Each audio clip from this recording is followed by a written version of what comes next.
All right, so the internet is something in the state of the Wild West. Things are still being refined, and we're still figuring out how to use this great tool that connects people from all around the world.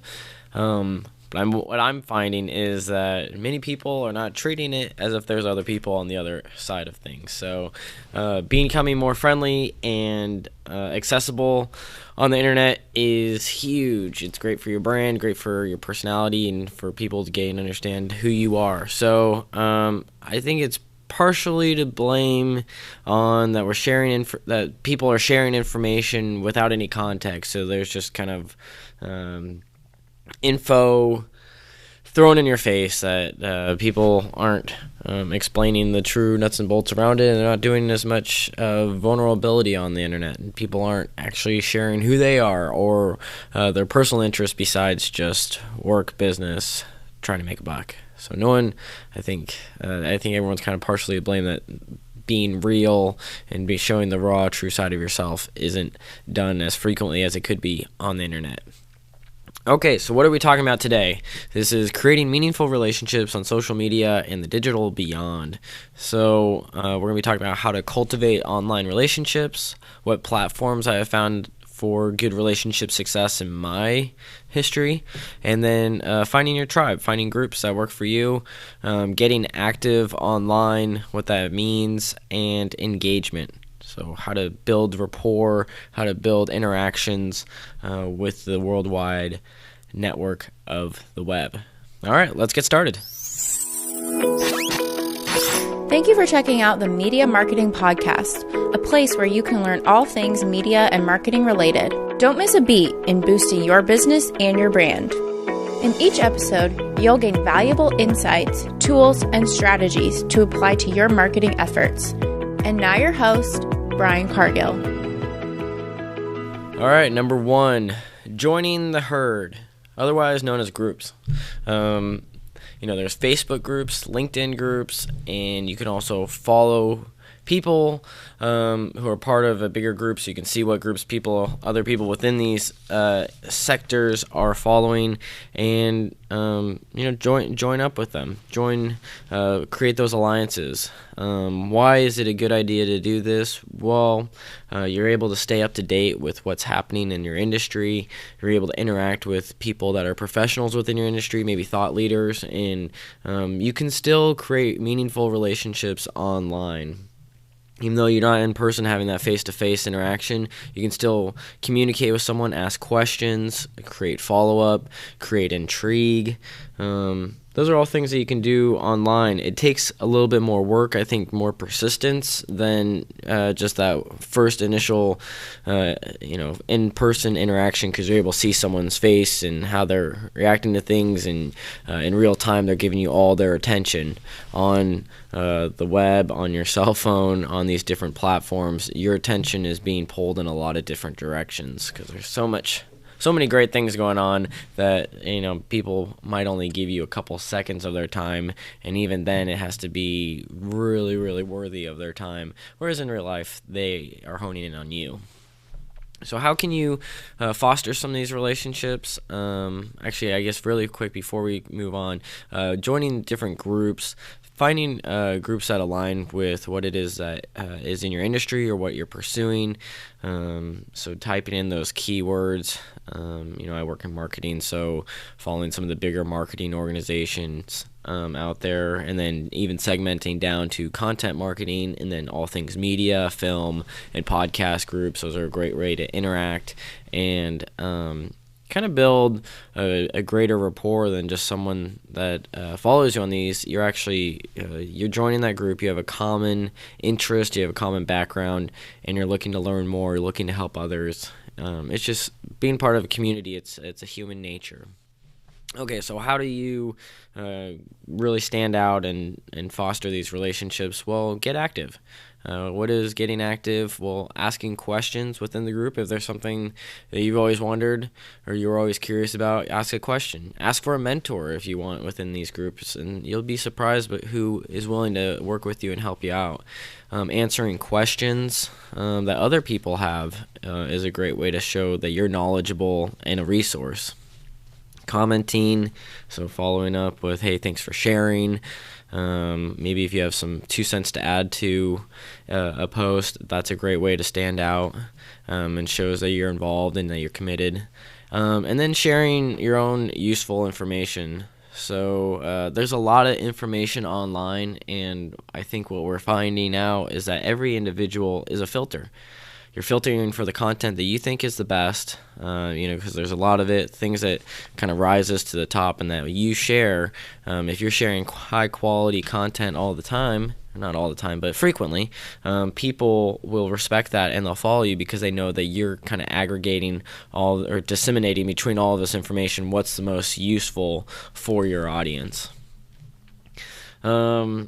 Some common pitfalls that I find with these groups is that people have the tendency, myself included, to join a generic or too broad of a range of a group. So what do I mean by that? Well, dial into your geography. For me, that's Portland. So finding groups that are within the Portland area that I can actually have the potential of meeting these people in person, or going to a conference, actually bumping into them and running into these people makes it that much more useful of my time. Whereas if you join some of these big, large organization groups, maybe there's a conference once a year, but you have to have the budget to do that. Nowadays things are changing with Zoom meetings, being able to Skype in, text, phone calls, but I think there's still something to be said that actual face-to-face conversations have a profound impact. So with that being said, using the online resource can get you to the face-to-face contact, and then after you've already really interacted with someone, had that personal relationship, you can continue to be top of mind or be of value to that person through the web. So it's kind of the supplemental to day-to-day, or not day-to-day, but personal interactions. Find within your industry, join those groups, and then really segmenting down the closer down to the niche that you can get, the better. And if there isn't something that exists already for what your interest is or where your professional career lies, that's a great opportunity for you to create a group. You can create your own little tribe or community and try to build that up, and you then, because you have this group, it's an extra thing that you can say that you have on your resume, or it's a talking point at a get-together. So it's a great way. You can just say, hey, I have this group. Are you interested in joining? And then people will say, oh, wow, that's really cool. So you've been running this group for how long, and what got you excited about it? And it's a great way to spur conversation. Kind of segmenting down. We talked about this, going into the service, going into the product. Thinking about like your target audience, who's the type of person that is going to be in this group. Are your customers also a part of this group, or are they somewhere else? So figuring out where these different segments of people are located and tapping into that can be huge for boosting your own personal brand and establishing your credibility. And here's one that's not often talked about, but cherry picking off your competitors. And it, I don't really like saying it that way, because at the end of the day, you're supporting and you're meeting the needs of the people within these industries. So going to your competitors' social platforms, or if they have groups, joining those, being a contributor, and then it's a great way to be top of mind if your competitor has too much work overflow, you can pick up on those. Or if your competitor fails to meet the needs of the customer, you can be top of mind for if they want to make a transition. But I try not to look at it as this, we're beating this person, that person's losing. It's just really being helpful and meeting the needs of the community, meeting the needs of others at the end of the day. Which brings me to the next point, outreach. So how to reach out, how to create these connections. Well, I think some of us wait for someone to reach out to us, but being proactive and reaching out to others can really serve you. So we talked about the group setting, so reaching out on those general boards. But once you see who's really active, that's somebody that if you send a response or send out some kind of message, there's a good chance that they'll respond and follow up because they see the value in these online platforms, and they've already proven that they are active and online and available. So reaching out to individuals, and there's 3 types of individuals that you can reach out to that are part of this meaningful relationship, and that is you can build alliances. There's prospects, people that are going to buy your product, and there's supporters. So alliances, these are people that you could potentially collaborate with. Someone else that's in your industry that's passionate, that you can share information and really spark some great insights and maybe figure out some solutions to some challenges within your industry or whatever your profession is. Maybe they have some software recommendations that could solve some issues for you, and that's a great way to kind of build up these friendships over the long term, because I know a lot of us are going to be working for a long time, so having those alliances, having people that you can lean on is huge. So that's the first bucket. The next bucket is obviously prospects, people that you can sell your services to, people that you can connect with that might be interested. And so joining those groups, you're able to explain your thought leadership. If people are really wowed and amazed by what you're providing and bringing to the table, they might circle back around with you, want to learn more about your service and offerings, and sign up for your email list, or maybe they'll buy a product from your website, or circle back around for a consultation. Next, these are supporters, people who like your content or your show, or whatever it is that you're offering. They might not be willing to buy at this time, but they could eventually. But they're still learning and getting a lot of great value from what it is that you do.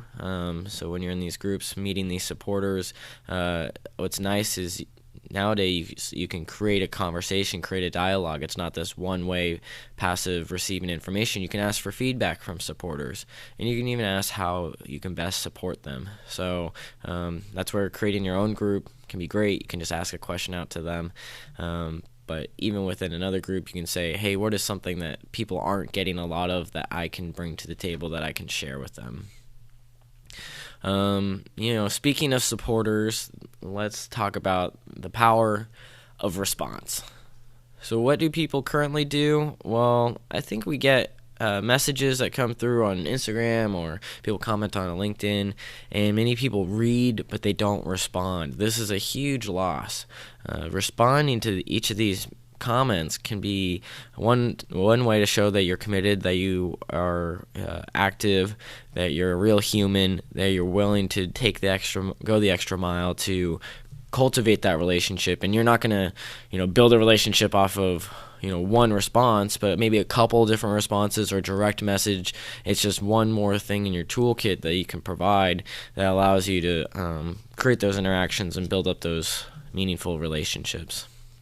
I think a lot of us treat other people kind of like robots. You see just a stamp of someone's face, and you're like, well, are they actually real? Is that a real person? Or some people don't even use their face. So really being, human and responding candidly in a way that doesn't make you come off, snobbishly or rude or any way. You want to make sure that you're, considerate, you have empathy, and you're showing compassion for other people.